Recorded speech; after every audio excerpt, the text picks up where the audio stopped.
இறந்து கிடத்தப்பட்டிருந்த அப்பாவோட உடல கடைசியா பார்க்க அமெரிக்காவிலிருந்து பறந்து வந்தான் செல்வன். அவனுக்கு உயிர் தந்த உடல். நேத்து வரைக்கும் அப்பா ஒரு உயிர், இன்னைக்கு உடல், நாளைக்கு வெறும் சொல். துக்கம் நெஞ்சு அழுத்தினாலும் ஏனோ கண்கள்ல கண்ணீர் வரல. கலர தோட்டத்துக்கு எடுத்துட்டு போனாங்க. இவன் மொபைல் சிணுங்கியது. அமெரிக்காவிலிருந்து மனைவி. கலர தோட்டத்துல எதையும் தொட்றாதீங்க, மற்றவங்க கிட்ட இருந்தும் கொஞ்சம் தள்ளியே நில்லுங்க, இன்ஃபெக்ஷன் வந்துரும். சட்டுன்னு தனியே விலகி நின்னான். வீட்டுக்கு வந்த உடனே அம்மா அமைதியா அழுதுகிட்டு இருந்தத பார்த்தான்.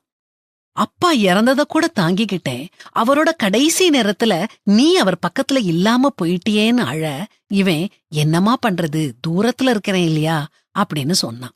உடனே அம்மா ஆமாண்டா எல்லாமே தூரமா போயிட்டுதுன்னு சொல்லவும் இவன் மெல்ல நகர்ந்துட்டான். ஆச்சு, ஒரு வாரம் ஆச்சுது. அம்மா கிட்ட வந்து, அம்மா ஒரு இடம் பார்த்திருக்கிறேன், பெத்த தாய் மாதிரி கவனிச்சுக்குவாங்க, ரொம்ப நல்ல இடம்னு சொன்னான். அம்மா உடனே அப்போ இந்த வீடு அப்படின்னு கேட்க, நீங்களே இல்லாதப்போ இந்த வீடு எதுக்கு, வித்துடலாம் அப்படின்னு சொன்னான். அம்மா ஏங்கி ஏங்கி அழ, அப்பாவை பிரிஞ்ச சோகம்னு சொல்லி தன்னை ஆறுதல் படுத்திக்கிட்டான் செல்வன். அம்மாவை முதியோர் இல்லத்துல விட்டுட்டு நியூயார்க் சென்றடைந்ததும் இவன் மனைவி அம்மா இறந்த செய்திய சொன்னான்.